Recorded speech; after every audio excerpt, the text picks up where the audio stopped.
أعوذ بالله من الشيطان الرجيم. بسم الله الرحمن الرحيم. يا أيها المزمل قم الليل إلا قليلا نصفه أو انقص منه قليلا أو زد عليه ورتل القرآن ترتيلا إنا سنلقي عليك قولا ثقيلا إن ناشئة الليل هي أشد وطئا وأقوم قيلا إن لك في النهار سبحا طويلا واذكر اسم ربك وتبتل إليه تبتيلا رب المشرق والمغرب لا إله إلا هو فاتخذه وكيلا واصبر على ما يقولون واهجرهم هجرا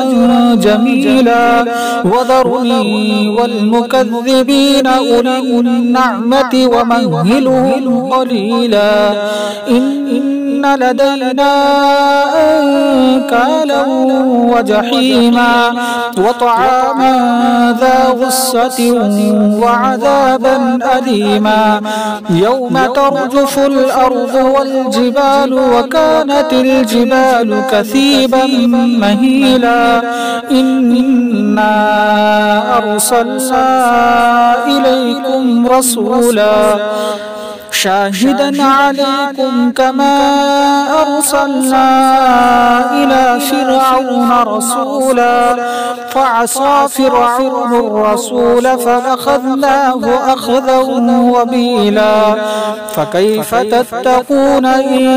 كفرتم يوما يجعل الولدان شيبا السماء منفطر به كان وعده مفعولا إن هذه تذكرة فمن شاء اتخذ إلى ربه سبيلا إن ربك يعلم أنك تقوم أدنى من ثلثي الليل ونصفه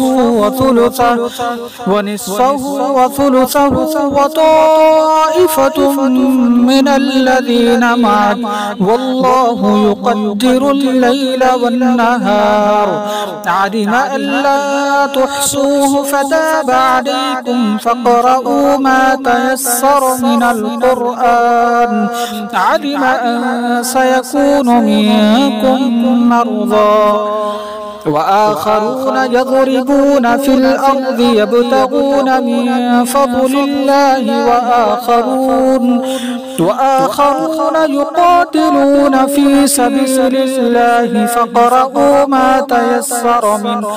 وأقيموا الصلاة وآتوا الزكاة وأقرضوا الله قرضا حسنا وما تقدموا لأنفسكم من خير تجدوه عند الله هو خيرا وأعظم أجرا واستغفروا الله إن الله غفور رحيم صدق الله العظيم.